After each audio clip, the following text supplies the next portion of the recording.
And for more on this evolving Epstein case, we're being joined now by editor of Trial Lawyer Magazine and Ring of Fire radio host Farron Cousins. Hey there, Farron. Good to see you. Here we are talking about Epstein again.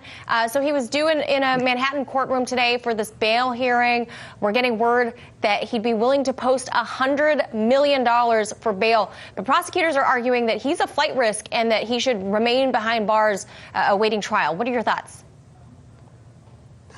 You know, it's interesting. You and I talked about this last week, and at the time I said, listen, a lot more stuff is going to come out in the coming weeks. And that's exactly what happened today at the bail hearing, because obviously these prosecutors were holding all of this information, did not want it to go public for a reason. They did not want to give the defense time to somehow change the public's view, change the judge's view. So that's why today suddenly we learn all this information about the pile of diamonds that he had in the mansion, the fake Saudi Arabian passport with a phony name on it, the piles of cash, the $350,000 he allegedly paid to these co-conspirators for their cooperation, and other instances of witness tampering and intimidation that the prosecution presented today. They did not want to taint anything prior to this bail hearing, and that is why they came into court today locked and loaded and absolutely said, okay, he says he's had a clean record. The actions and behaviors we have seen from him, what we've found so far, this is not clean behavior. This guy cannot be trusted to be out of prison. What a wild treasure trove of things to emerge today.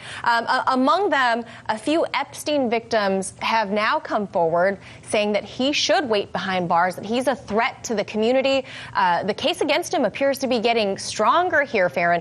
Are the walls closing in on the billionaire this time? I believe they are. And, you know, as his lawyers tried to say, oh, well, we had this plea agreement where there was a non-prosecution. That plea agreement, the original one, was only for crimes committed in the state of Florida. So just to clear up any confusion people may have about that agreement, it only applied to Florida. That's why this New York case is allowed to go forward. But that's exactly what's going to continue happening right now, is we're going to have more women coming forward saying, I was one of these people. I have names of people who I was forced to serve while I was essentially a sex slave for Jeffrey Epstein. We've already seen it happening with Dershowitz, with his brilliant legal defense of, I couldn't have had sex with her. I kept my underwear on the entire time. We're going to see more stupid statements like that the more people get roped into this. Bill Clinton already caught lying about the number of times he flew on Epstein's jet. Donald Trump saying, oh, no, we had a falling out years ago. Come to find out the two of them, Trump and Epstein, attended a party with only 28 other girls there. This is going to get so much worse for a lot of very powerful people who have basically been able to, you know, escape scrutiny for this for well over a decade. Yeah, I want to address, you know, you and I have said these women, and we've gotten a lot of backlash from viewers saying they were girls. No, we get it that they were girls, but at the time, but today they are grown women. They have come forward and said, when I was 14, when I was 15, that Jeffrey Epstein subjected me to this, that, and the other thing. But they are grown women now, and they've come forward publicly to a lot of media. So I want to address that to clear the air if anyone's wondering why we are calling them women.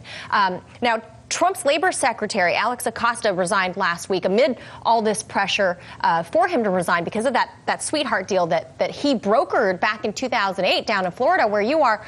How many other big names you've mentioned? You know, Bill Clinton, the president himself. How many other people do you think are going to go down this time?